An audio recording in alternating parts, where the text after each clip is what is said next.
وتوكل على الحي الذي لا يموت وسبح بحمده وكفى به بذنوب عباده خبيرا.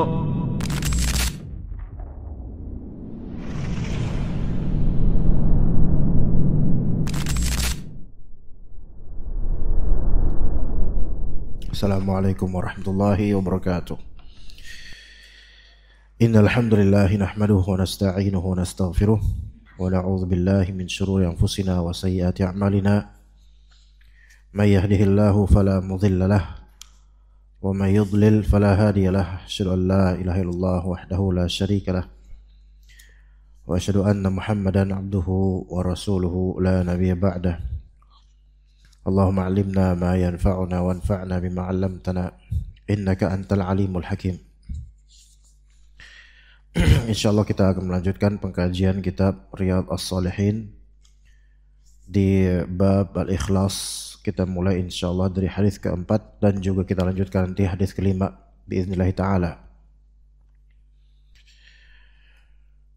Nabi sallallahu alaihi wasallam atau hadis yang disebutkan di nomor 4 oleh Imam An-Nawawi rahimahullah dalam Riyadhus Shalihin, beliau mengatakan wa an Abi Abdullah Jabir bin Abdullah Al-Ansari radhiyallahu anhuma qala, dari Jabir bin Abdullah radhiyallahu anhuma beliau berkata, kunna ma'an Nabi sallallahu alaihi wasallam, kami bersama Nabi sallallahu alaihi wasallam ketika itu, yakni sedang dalam perjalanan pulang dari perang,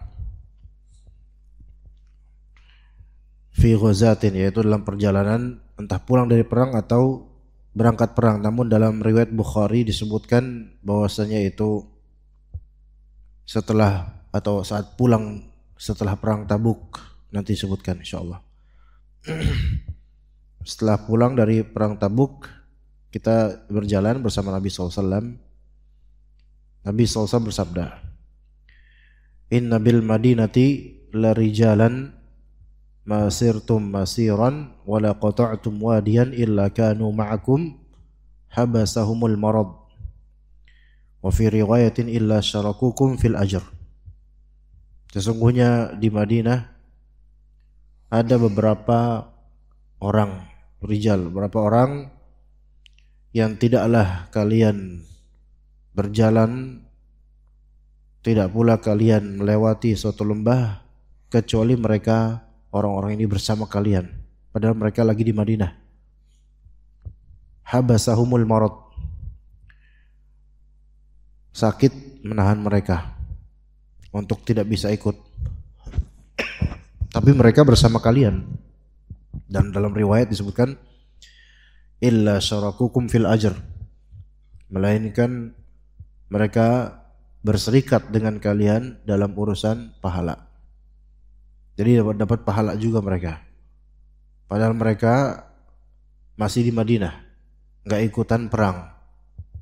Dan ini diwartakan oleh Nabi SAW setelah selesai perang.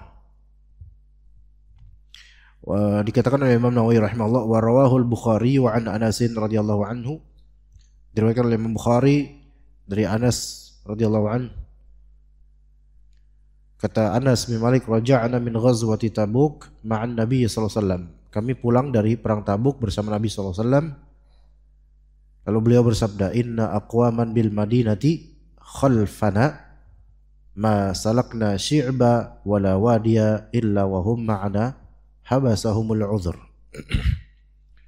Ada beberapa kaum di Madinah, saudara kita kaum muslimin masih di Madinah, mereka di belakang kita. Maksudnya mereka menetap masih di Madinah, enggak ikutan perang. Tidaklah kita itu melintas suatu bukit, tidak pula kita melintas suatu lembah, melainkan mereka bersama kita. Dari segi apa? Pahala. Uzur itu telah menahan mereka dari ikutan perang. Hadis ini salah satu hadis yang sangat erat kaitannya dengan masalah niat dan pahala dari Allah Azza wa Jalla dengan niat. Jadi makna hadis ini secara global adalah manusia jika meniatkan suatu amal soleh, dia udah niat amal soleh, namun beruzur, ada sesuatu yang menahannya sehingga dia tidak bisa melakukan yang dia niatkan itu, maka ditulis buat dia ganjaran persis sesuai dengan yang dia niatkan, persis sesuai dengan dia niatkan.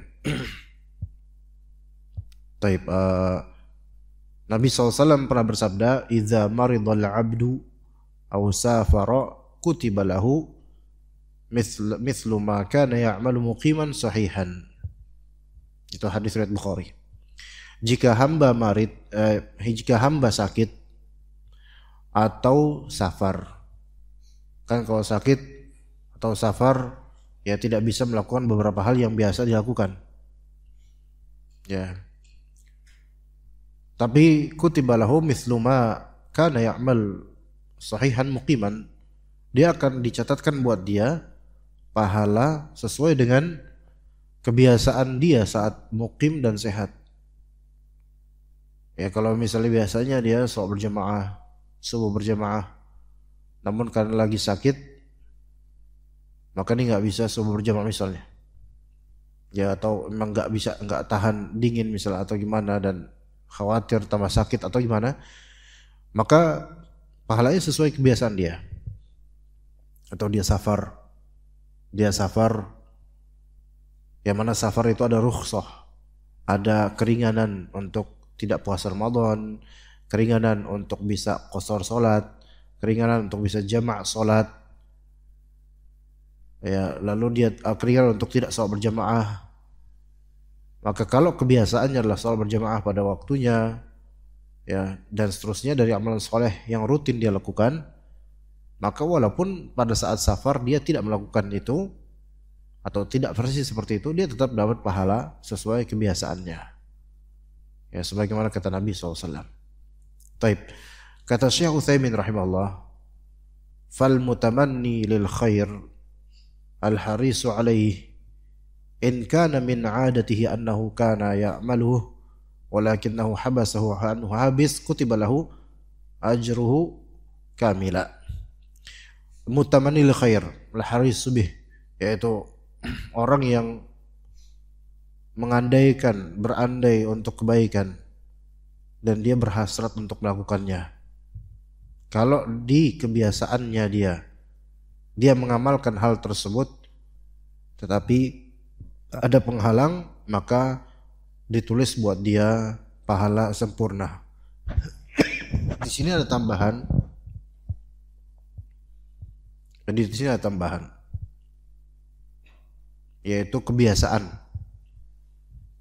dan keinginan, ya, niat dan kebiasaan. Kalau dia punya amalan rutin, ya, kemudian suatu ketika ada halangan, nah dia punya niat, keinginan untuk beramal rutin itu tapi nggak bisa, dia punya kebiasaan tadinya, maka dia dapat pahala full sempurna seperti dia itu dalam keadaan normal pahalanya. Kemudian kata Syekh Utsaimin dalam kalimat lainnya, amma idza kana laisa min 'adatihi an yaf'alahu fa innahu yuktabu lahu ajrun niyyati faqat duna ajril amal. Adapun kalau dia tidak punya kebiasaan berbuat itu, dia nggak biasa berbuat itu, namun dia ada niat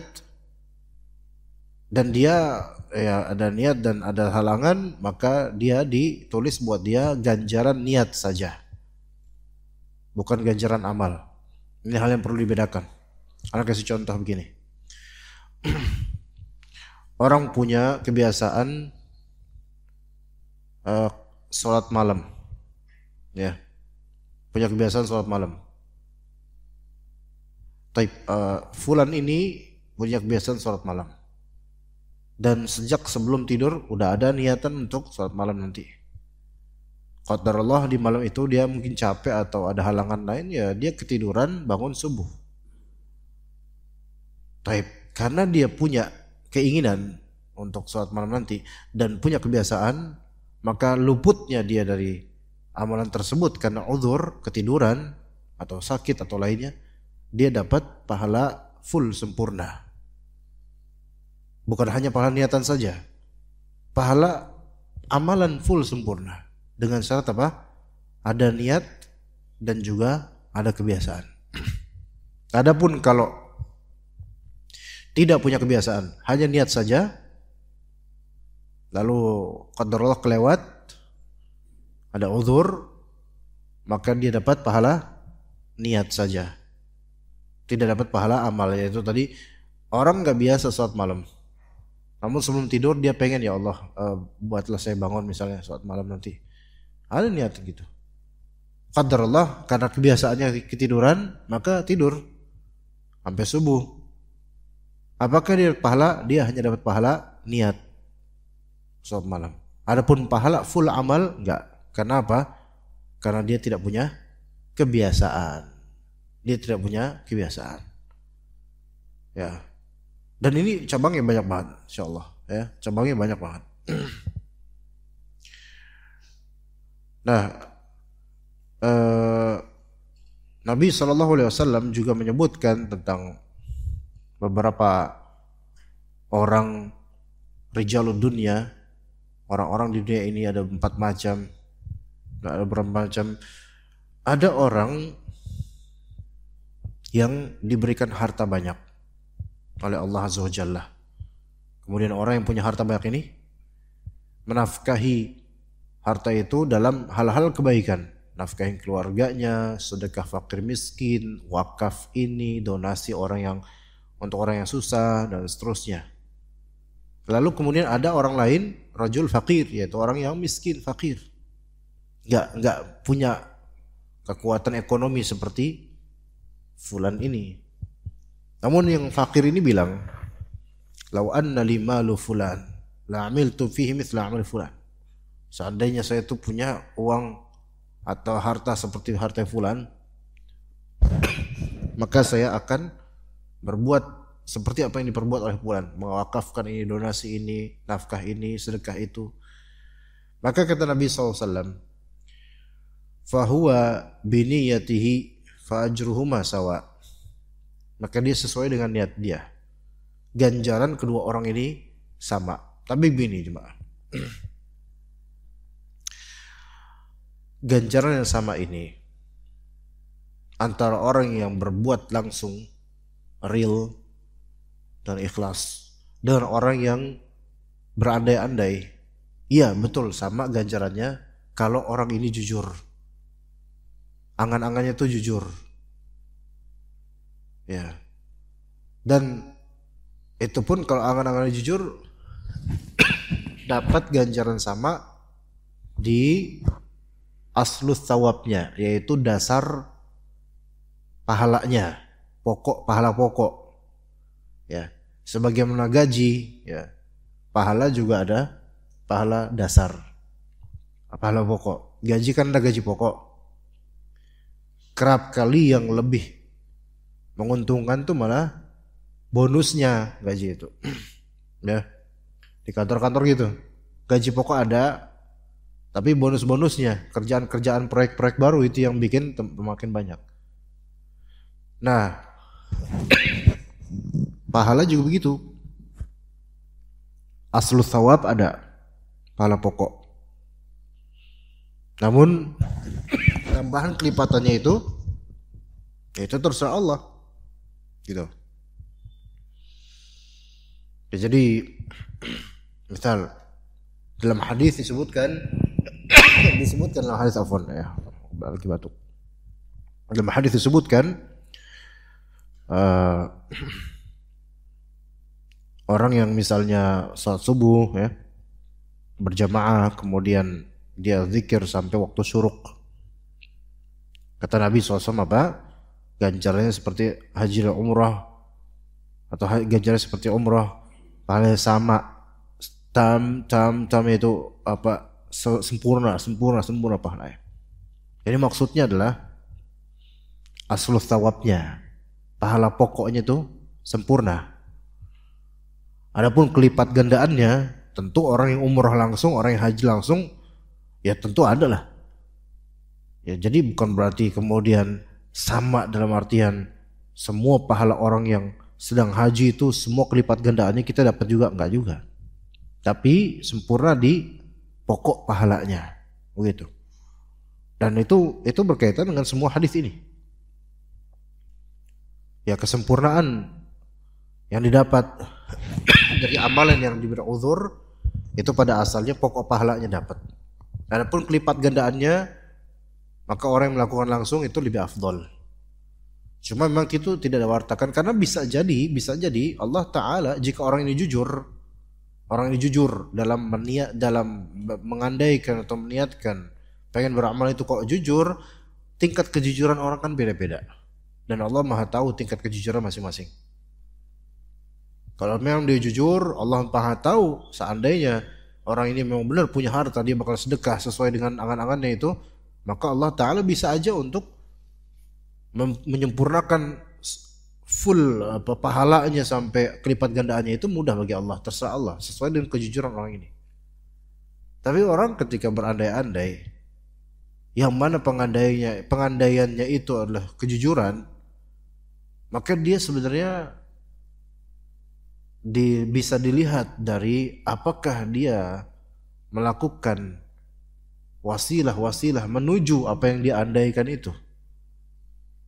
Contohnya begini, kalau kita ngelihat orang yang rajin sedekah dan kaya dan kita tahu hartanya halal, karena kalau kita ngelihat orang rajin sedekah tapi hartanya nggak tahu deh dari mana, itu kadang-kadang kita nggak ngiri, ya. Kita tuh ngiri sama orang yang hartanya clear, jelas, baik karena warisan atau karena pekerjaan halal dia atau perdagangan yang memang bagus. Misalnya kita nggak curiga sama sekali, dia banyak sedekah, itu yang kita iriin. Misal kita pengen kayak gitu. Ya, kita punya harta tapi kita nggak pernah sedekah. Cuman kita berandai-andai, ini orang kaya nih, kalau sedekah gini-gini ini, pengen kayak dia.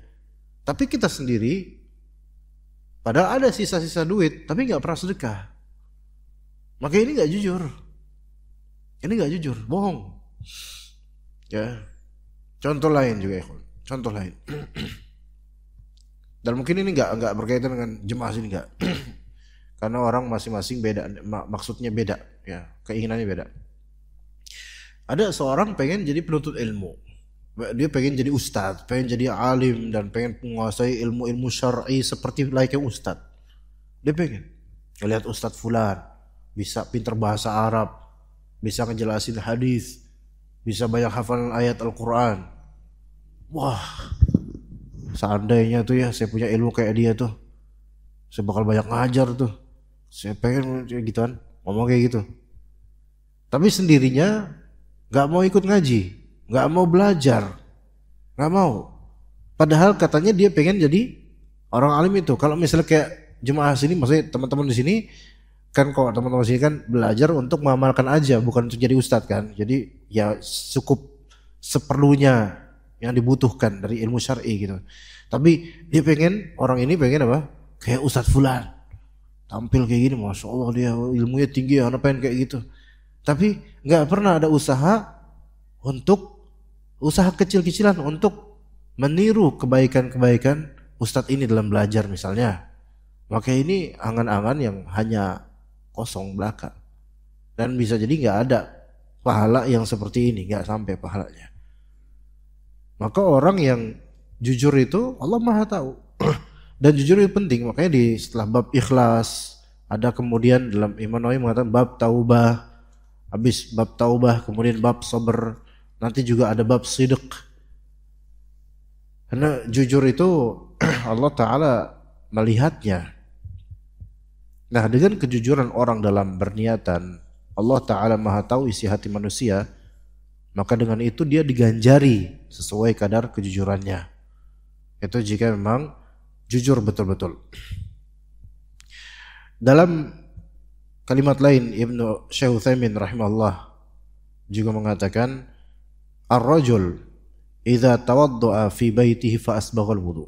Seseorang jika dia wudu di rumahnya, kemudian dia menyempurnakan wudunya, thumma kharaja ilal masjid, kemudian dia keluar ke masjid, la yukhriju ila shalah, tidak ada yang membuat dia keluar dari rumah menuju ke masjid kecuali hanya untuk sholat. Fa innahu la yakhtu khutwatan illa rafa'allahu lahu biha darajah wa hatta anhu biha khati'ah. Maka orang ini tidaklah dia melangkah suatu langkah kecuali Allah angkat derajat dia dan Allah hapus satu dosa dari dia. Satu langkah terangkat satu derajat dan terhapus satu dosa. Ya. Ini ganjaran. Dan ajaibnya orang yang udah punya kebiasaan sholat berjamaah, lalu kemudian dia beruzur karena hujan atau karena sakit atau karena safar, maka ada posibilitas semua pahala yang biasa dia lakukan itu sampai jalan ke masjid karena itu kebiasaannya itu dapat semua. Dan ini sebagai tasliyah dan hiburan bagi orang-orang yang beruzur, terutama di usia tua. Beberapa orang yang sudah sangat tua itu hanya bisa berbaring di rumah, ada seperti itu. Yang saat dia sehat itu dikenal oleh orang-orang dia selalu ke masjid, Masya Allah. Gak pernah lewat. Ada pernah ketemu orang seperti ini jemaah. Usianya mungkin 100 tahun lebih, sangat tua. Sejak ana masih kecil dulu ada di kampung Abiana, daerah di Kabupaten Boyolali itu, di desa sebelah. Di Kabupaten Boyolali di desa. Dulu ada mbah-mbah dari zaman anak kecil aja udah mbah kakung tua gitu loh. Apalagi pas anak udah dewasa ini udah super kakung gitu kan, udah tinggi lagi makom kekakungannya ya. Itu dulu aja udah begitu tua itu. Dan jalannya dari tahun dulu bongkok. Ya saking udah tuanya itu orang. Dan paling awal datang ke masjid.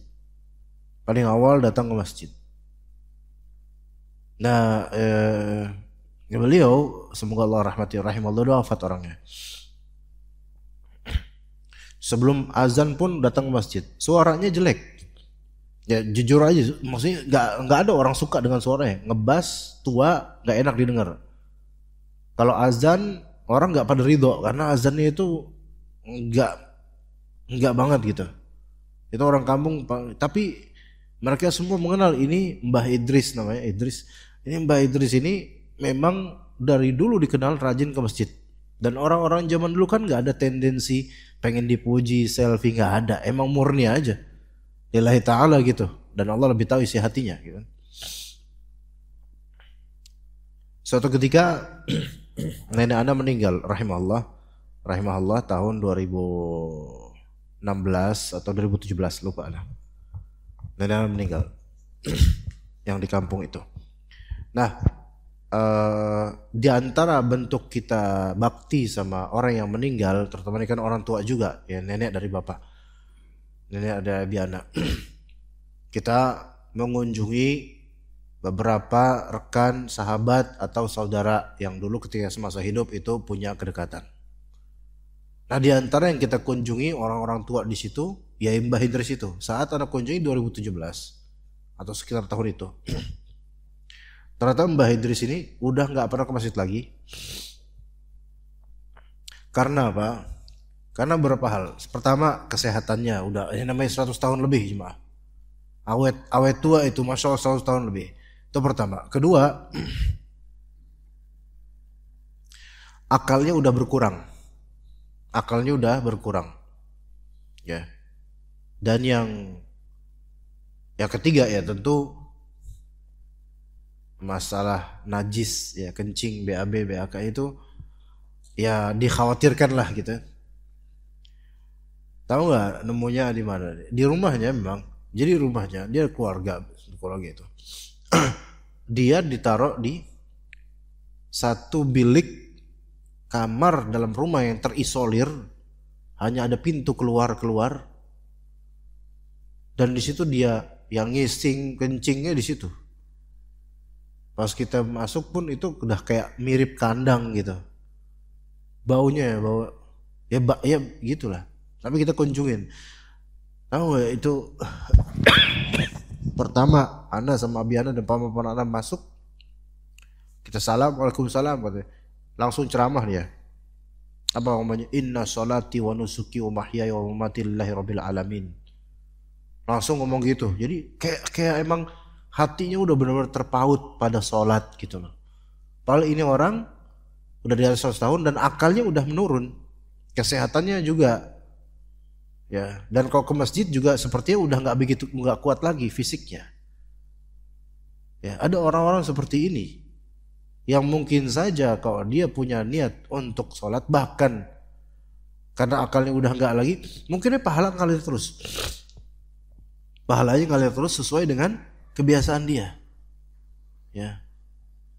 Bahkan yang lebih dekat daripada itu jemaah, Anda juga ada kajian rutinan sejak tahun 2017 di Anda lupa 2017 atau 2016, Anda lupa, pokoknya sudah segitu lama lah, 8 tahun atau 9 tahun di daerah Lubang Buaya.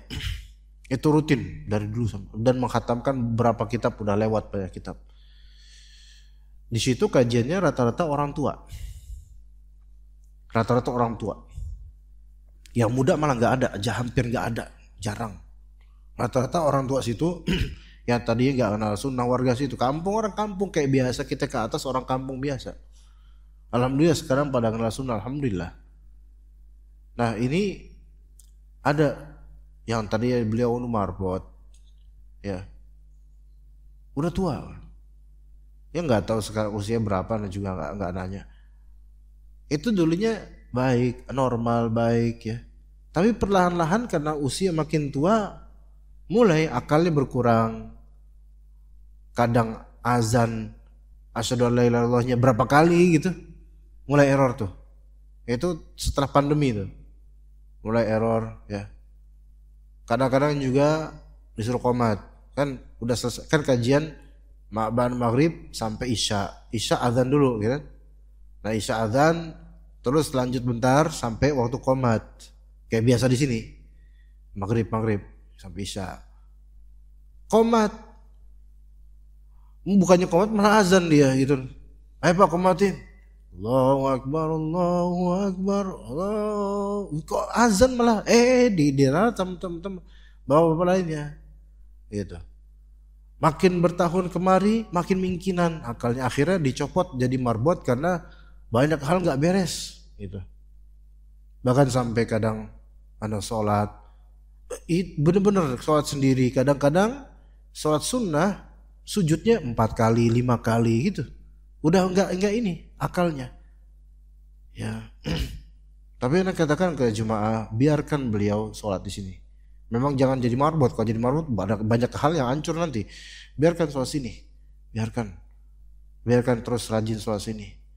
Dan pandangan matanya itu udah kayak orang linglung ya. Kajian kadang ikut, kadang kajian gini-gini beliau kayak ngerti, tapi kita tanya diem aja gitu. Jadi udah masya Allah, udah seperti itu kondisinya ya. Bahkan pernah lagi sholat kayak gini, terus sholat sunnah atau jadi bingung sendiri sama sholatnya sendiri.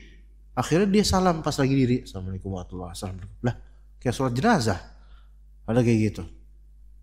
Pernah juga ada sholat sunnah ba'diyah maghrib Allahu Akbar gitu ya, lagi diri gini. Nah beliau selesai sholat sunnah ba'diyah maghrib, ada di sini, ini kosong tinggal lewat, beliau mau lewat. Ini kosong tinggal lewat sini, itu juga kosong depan tinggal lewat gini. Beliau ngeliat ana, entah mau hormat atau gimana saking hormatnya, beliau linglung sendiri ngadep ke ana gini serong, malah beliau malah ke depan ana, ngadep ana kayak gini. Ana lagi sholat, terus pas ana ruku, beliau malah ikut ruku ngadep ana, malah hampir tabrakan. Ada orang kayak gini itu loh ya. Tapi kadang ana infokan ke teman-teman para bapak-bapak tua di situ, kita doakan beliau. Udah 2 pekan ini beliau nggak kelihatan. Kadang-kadang katanya dibawa ke rumah sakit atau klinik. Kesehatannya memang udah nggak seperti dulu pastinya. Tapi kalau dilihat hadis-hadis ini ya jemaah, itu seperti kita menghangatkan diri kita dan pikiran kita dengan hadis-hadis ini dan melihat refleksi sebagian orang tua. orang-orang sudah tua yang mana punya kebiasaan dan bahkan berjasa terhadap masjid, bolak-balik ke masjid, kemudian Allah Ta'ala uji dengan penyakit, akalnya berkurang, dan seterusnya, yang mungkin dia punya niat betul-betul untuk kembali ke masjid, tapi pas kembali pun gak bisa sholat dengan sempurna, ngaco kadang-kadang sholatnya, maka semoga Allah ganjari persis seperti apa yang biasa dia lakukan. Pertanyaannya kita ini, bisa gak kita istiqomah sampai usia segitu untuk betul-betul istiqomah gitu, sholat, sedekah, puasa baik-baik, ngaji baik-baik, masuk ngaji Al-Quran atau belajar dan seterusnya, bisa nggak? Itu, ya, itu yang coba kita tanya diri kita. Jangan sampai kita futur, hilang, kemudian nggak pernah lagi ikut sholat berjamaah, nggak pernah ikut kajian lagi, malas bergaul sama teman-teman yang dulunya kita sama-sama sholat bareng dan seterusnya. Itu ada yang seperti itu, ada yang futur seperti itu. Sangat disayangkan. Ada orang yang istiqomah, ada orang yang hijrah, sebaliknya ada orang yang dulunya getol banget, futur. Ya ada yang seperti itu. Anda juga punya beberapa ikhwan, murid kajian yang dulunya itu sangat loyal, maksudnya dekat, Masya Allah. Tapi sekarang malah gak pernah mau kajian lagi. Gak pernah mau kajian lagi. Wallahu a'lam apa sebabnya. Ada yang seperti itu. Ya maka istiqomah itu penting. Ya, ketika kita kayak gini nih, kita minta sama Allah, ihdinas siratal mustaqim, supaya lanjut terus istiqomah. Dan yang membuat kita bisa istiqomah itu niat dulu, niatnya lillahi ta'ala apa enggak. Karena kalau bukan lillahi ta'ala, kadang-kadang kesel sedikit, oh udah bubar gitu loh. Ya, tapi kalau lillahi ta'ala, kesel dikit kita maklumin, ini makhluk, orang, manusia, gak sempurna. Sehingga keselnya kita itu terobati dengan adanya ganjaran dari Allah Azza wa Jalla. Kemudian jemaah di hadis berikutnya, hadis kelima, wa an Abi Yazid Ma'an bin Yazid bin Al-Akhnas radhiyallahu anhum.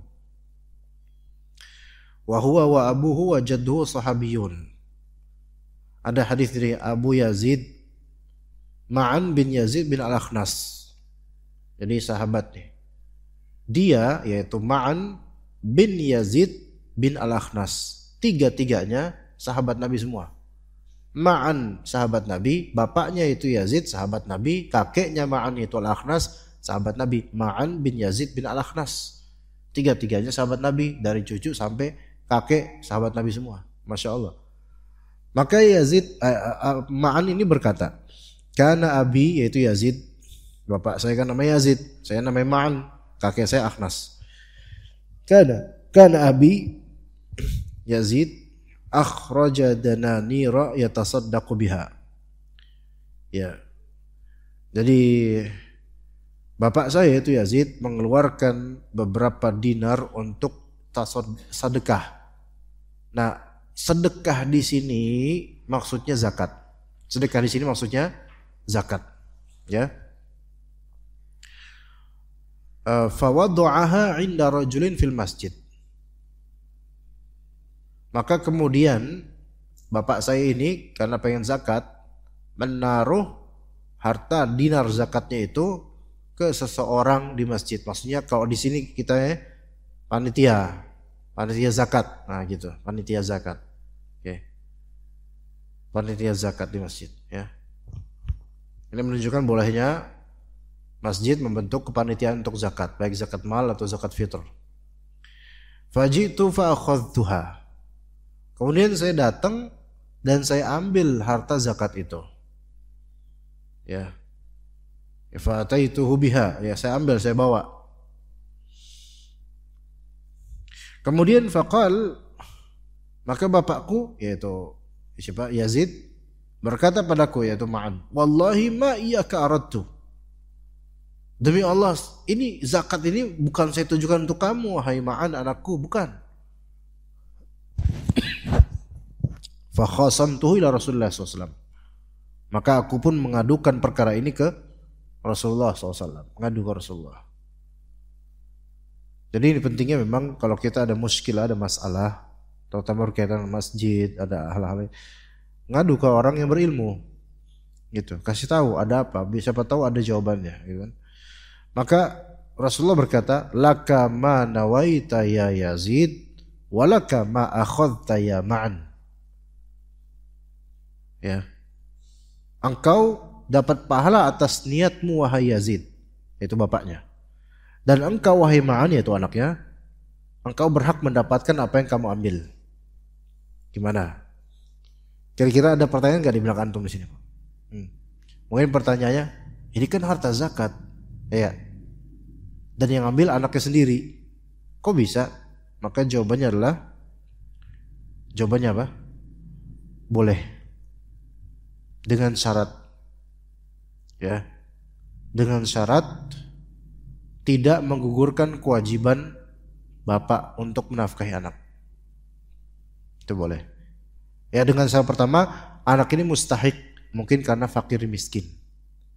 Ya. Kedua, tidak menggugurkan kewajiban. Ya, tidak menggugurkan kewajiban. Yaitu berupa menafkahi anak. Jadi jangan sebagai zakat sebagai pengganti nafkah saya buat kamu. Enggak bisa. Kalau kayak gitu enggak sah.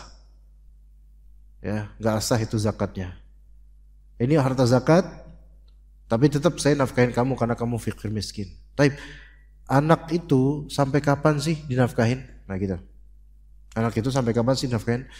Pada asalnya, jika sudah baligh, ya, jika sudah baligh dan sudah punya kemampuan menafkahi diri sendiri, maka itu tidak wajib lagi orang tua untuk menafkahi anak.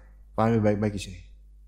Jika anak sudah baligh dan sudah mampu menafkahi diri sendiri atau sudah kaya lah minimal gitu, maka tidak wajib lagi.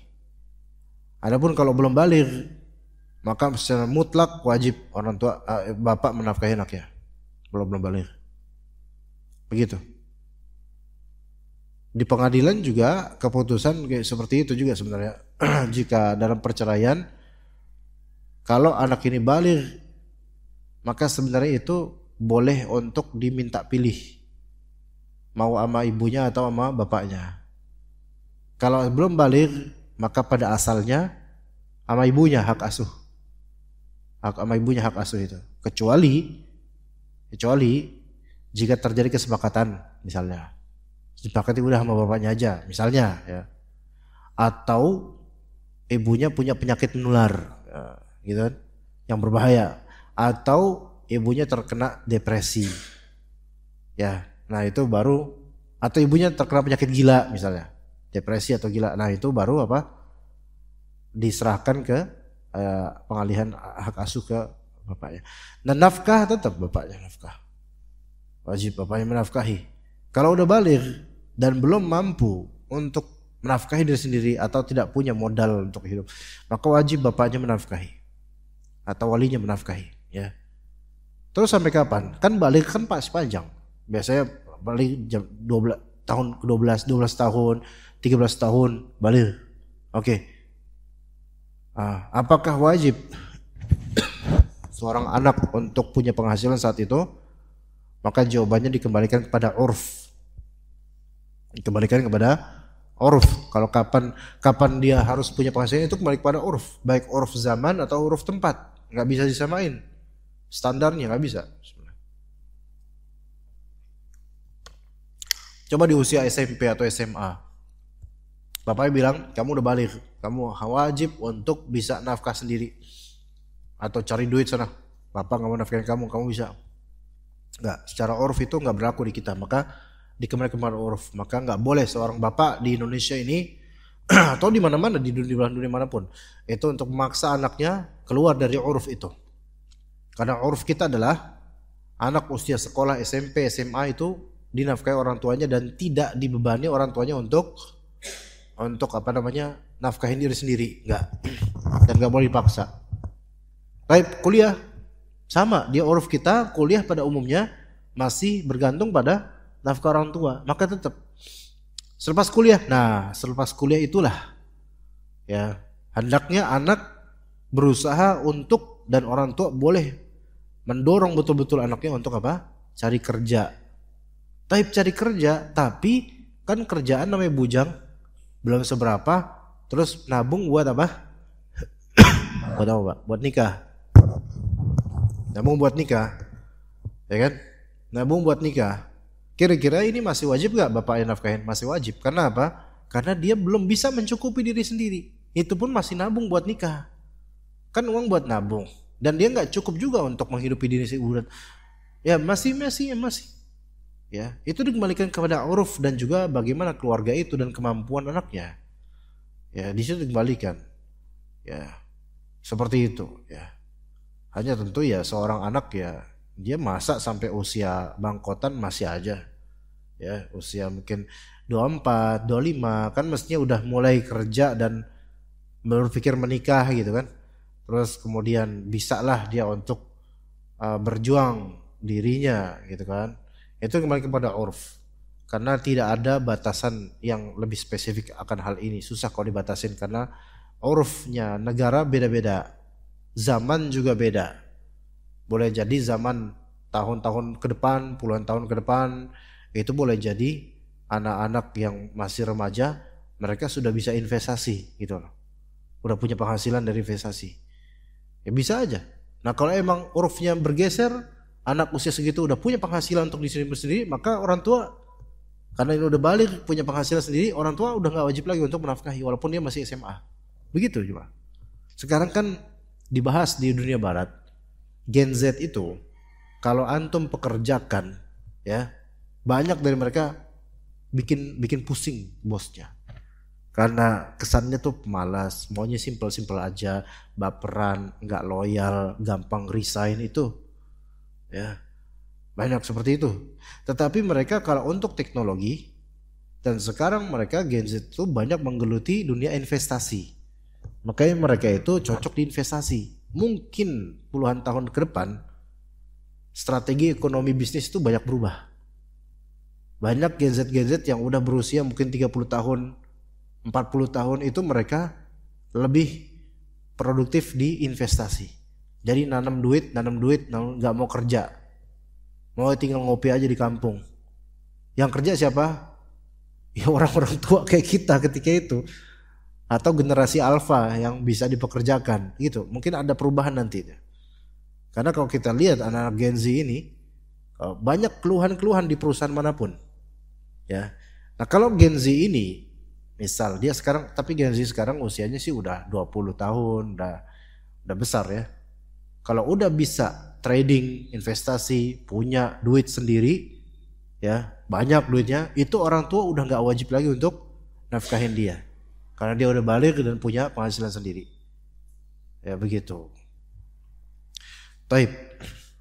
Jadi tadi boleh memberi zakat kepada anak yang fakir miskin, sudah balik fakir miskin, tetapi itu tidak menggugurkan kewajiban nafkahnya. Sehingga dia tetap wajib untuk menafkahi. Taib. Nabi SAW mengatakan, laka ma nawaita ya Yazid. Wahai Yazid, bapaknya, engkau dapat apa yang kau niatkan dari zakat itu. Engkau pengen zakat, niatan dapat. Dan zakat itu sah insyaallah. Karena penyalurannya benar ke fakir miskin, walaupun anak sendiri. Tapi tetap antum wajib menafkahi. Ini menunjukkan faedah. Seseorang ketika dia melakukan suatu amalan, ya, tapi salah sasaran.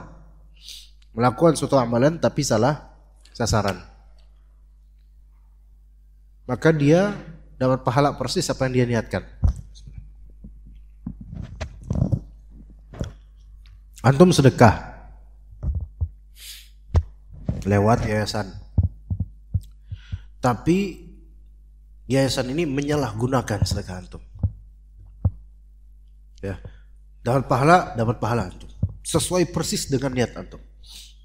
Adapun penyalahgunaannya itu urusan dia sama Allah SWT. Antum infak di masjid teman, sedekah ya, di kotak infak. Ternyata misal pihak masjid menyalahgunakan, tetap antum dapat pahala. Tapi ketika antum tahu bahwasanya pihak ini suka menyalahgunakan, maka nggak boleh antum sedekah di situ.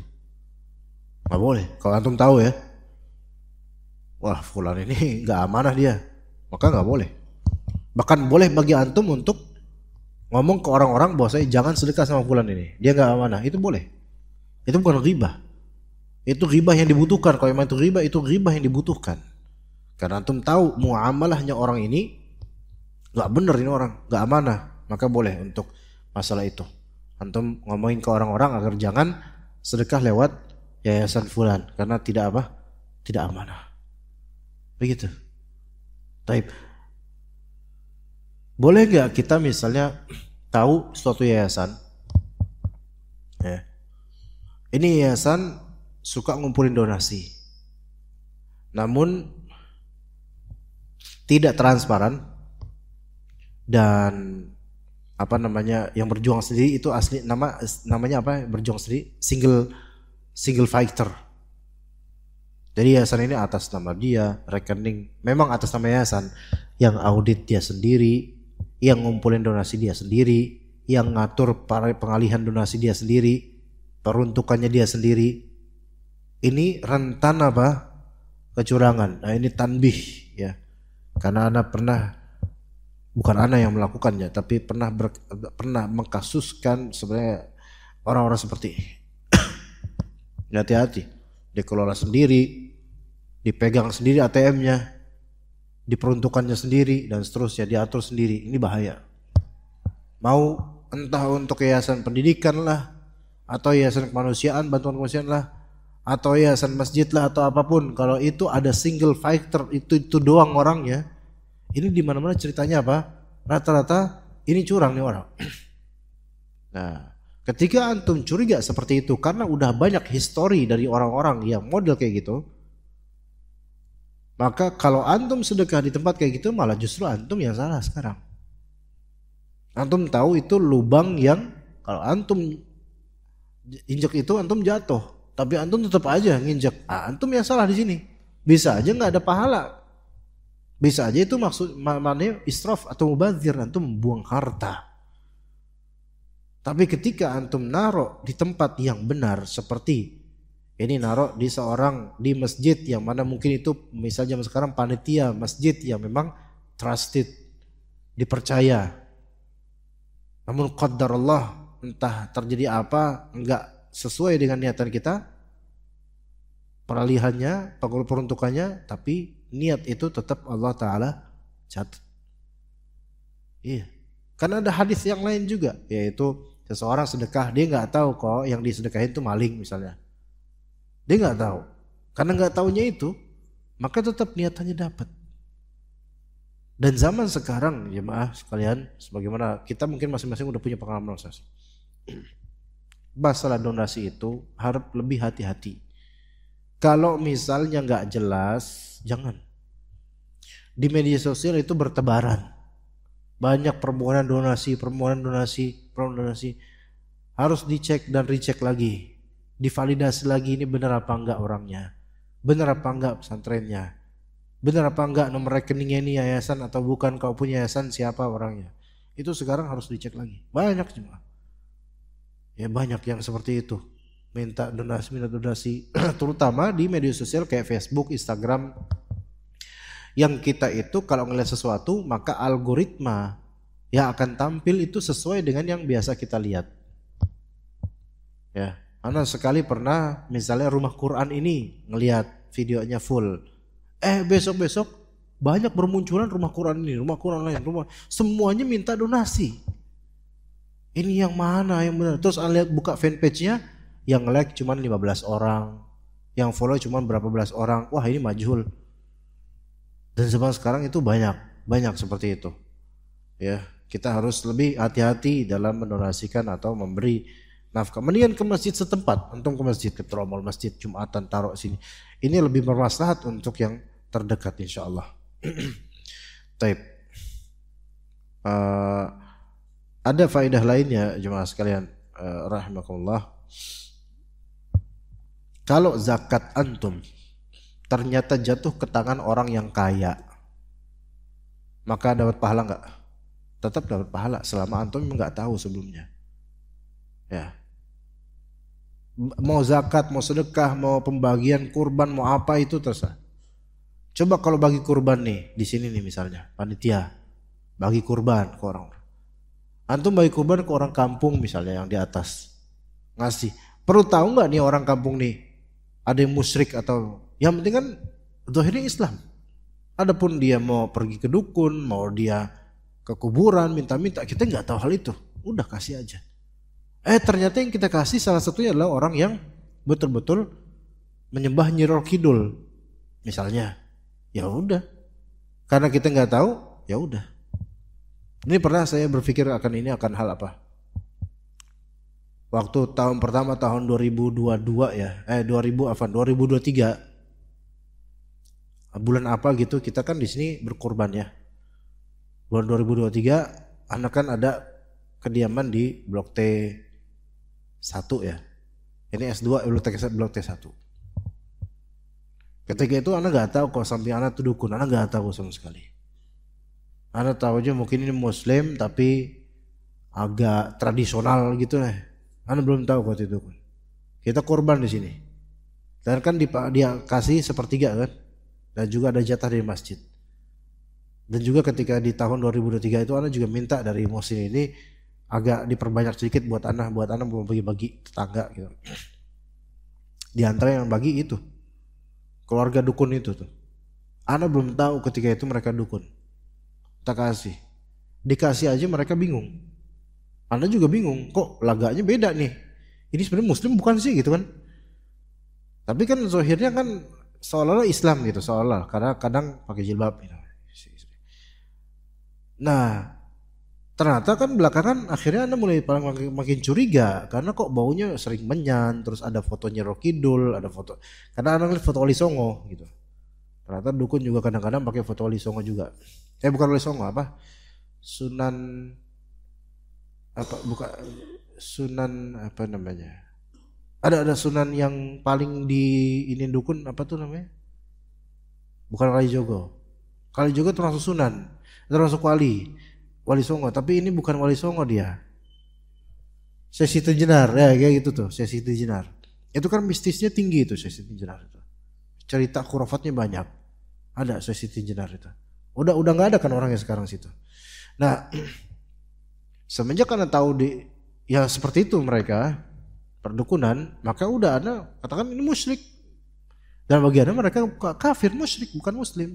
Mau KTP-nya Islam berapa kali kayak kalau mereka memang praktik perdukunan dengan nyata di media sosial jelas-jelas menampakkan perdukunan, ya udah musyrik, kafir. Maka besok-besok kemudian Anda nggak ada ngasihan kurban. Pernah Anda nyatakan di sini memberi hewan kurban, daging kurban nggak boleh ke orang kafir atau musyrik, nggak boleh. Ke orang Islam aja. Kalau orang Islam semua udah kenyang baru tuh sisa-sisanya kasih ke orang non Muslim. Tapi pada asalnya enggak. Itu untuk apa? Kalau sahibul kurban yang berkurban jangan kasih ke orang kafir atau Muslim. Panitia masjid karena dia amalahin buat bagi-bagiin, jangan kasih ke orang kafir atau musyrik. Tapi kalau orang misalnya dapat hewan kurban pemberian dari masjid, pemberian dari ini, itu jadi miliknya dikasihkan, nah dia baru boleh yang itu boleh untuk ngasih orang kafir. Bisa paham nggak bedanya coba? Hah? Paham nggak bedanya? Atau nggak paham? Gini, antum kurban nih di Muhsinin, kurban dikasih Muhsinin bagian apa? Paha depan. Ini Pak, paha depan nama ini gitu. Itu kan hak antum, itu kan kurban antum. Boleh nggak antum kasih ke orang kafir atau musyrik? Nggak boleh, nggak boleh. Okay? Type teks kasus berikutnya. Antum panitia di Masjid Muhsinin dan semua sahibul kurban, semua pemilik hewan kurban ini mereka mengamanahkan masing-masing sisanya itu bagiin ke kaum muslimin. Boleh nggak antum sebagai panitia melist salah satu dari orang kafir di sini? Nggak boleh, nggak boleh. Oke? Itu kasus kedua. Kasus ketiga, antum bukan panitia, bukan sahibul kurban, tapi antum dapat hadiah hewan kurban, dapat hadiah daging kurban. Dari Masjid Muhsinin dapat, dari masjid sana dapat, dari masjid sana dapat. Udah banyak nih bungkusan nih. Antum punya tetangga orang kafir. Sekarang ini hewan kurban ini daging-dagingnya ini sudah punya antum. Tapi antum bukan pemilik kurban. Antum juga bukan panitia, orang biasa. Boleh gak satu plastik antum kasih ke orang kafir? Nah itu boleh. Gimana bisa paham gak jemaah maksudnya? Itu baru boleh kasih ke orang kafir. Karena tidak dalam rangka memberi hewan kurban, tapi dalam rangka memberi hadiah semata. Itu bedanya. Ya, seperti itu. Maksud baru seperti itu boleh. Ya, oke. Wallahu alam. Ya kita mungkin cukup sampai situ insyaallah. Jika ada pertanyaan di sini, Mbak? Atau clear semua insyaallah? Ya, Pak Fajar. Fadhal.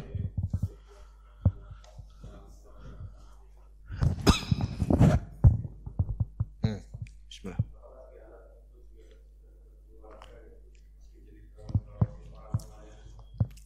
Ini. Jika anak ini laki-laki bukan? Laki-laki.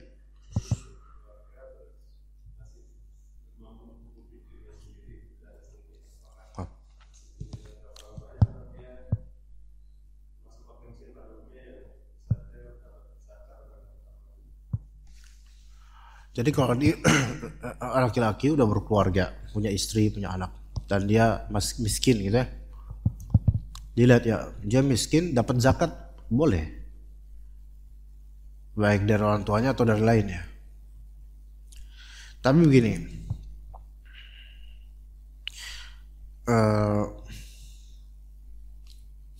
dia miskin, apakah memang wajib yang menafkahi orang tuanya, gitu kan? Maka jawabannya kalau memang miskinnya memang miskin qadarullah, miskin beruzur ya. Miskin ini bisa karena memang nggak mencukupi, atau memang mungkin karena disable, ada penyakit yang membuat dia nggak bisa kerja, maka orang tuanya nafkahin kalau orang tua mampu. Ya kalau bukan orang tua siapa lagi nafkahin? Kalau misalnya istri yang nafkahin, maka istri ini kemungkinan besar nggak memungkinkan untuk nyari nafkah, harus sering keluar. Dalam Islam bahkan kan dilarang istri sering keluar. Nah, ala kulli hal itu kembali ke orang tua kalau memang bisa. Kalau orang tuanya juga nggak, orang tua yang mampu ya, karena kaya mungkin orang tuanya atau punya uang pensiunan atau apa, maka nafkahin semampunya orang tua itu, anaknya itu, walaupun sudah dewasa, udah berkeluarga, begitu. Ya, karena kalau bukan orang tua siapa lagi? Anak. Mungkin bukan orang tua, mungkin karena terlalu tua, mungkin ada saudaranya nafkahin, kakaknya, adiknya yang mampu nafkahin. Ya seperti itu. Jika memang miskin. Namun begini, kalau dia miskinnya itu karena kemalasannya, ya, maka ini penguasa setempat itu tentu harus menasehatinya dan menghimbaunya agar bekerja. Ya begitu. Karena orang yang malas dan gak mau kerja, memang dia emang gak mau itu untuk nyari nafkah. Nah yang seperti ini, jangankan penguasa, istrinya aja boleh menggugat cerainya karena dia tidak menafkahinya. Begitu. Susah orang seperti ini mah, kalau emang dia nggak mau kerja susah. Ya seperti itu. Dan orang tuanya, apakah wajib untuk menafkahi anak yang memang nggak mau kerja ini? Maka kita kan, kalau anak ini nggak mau kerja padahal dia mampu, maka orang tua sebenarnya nggak wajib untuk menafkahi anak ini. Kenapa? Karena anak ini sudah punya kemampuan untuk memapankan diri, tapi dia nggak mau. Gitu. Malah justru kalau orang tua ngasih ini terus, dia nggak bakal malah tuman gitu, apa ya bahasa, kebiasaan, malah nggak bakal terangkat untuk nyari nafkah. Jadi itu tinjauannya. Adapun kalau ada uzur karena sakit atau hal lainnya yang berupa uzur, maka ya orang tuanya, atau murni nasib dia udah nyari pekerjaan mana-mana nggak dapat. Nah itu baru dinafkahi orang tuanya yang mampu. Begitu, wallahu a'lam. Tapi sebenarnya baitul mal yang harus bertanggung jawab dalam masalah ini kalau untuk keluarga orang. Baitul mal. Hanya saya di kita nggak ada baitul mal, itu masalahnya. Iya. Kalau uang tromol Masjid Muhsinin itu bukan baitul mal, itu semua peruntukan murni untuk masjid. Jadi nggak boleh untuk masyarakat fakir miskin. Ini beberapa masjid itu salah tuh. Beberapa masjid uang ini dibuat fakir miskin, nggak boleh. Harus buat masjid. Begitu ya Pak Fajar ya. Oke, kita mungkin cukup sampai situ insyaallah. Barakallahu fikum jami'an wa sallallahu ala nabiyina Muhammad wa ala alihi wa sahbihi ajma'in. Subhanakallahumma bihamdika asyhadu an la ilaha illa anta astaghfiruka wa atubu ilaik. Assalamualaikum warahmatullahi wabarakatuh.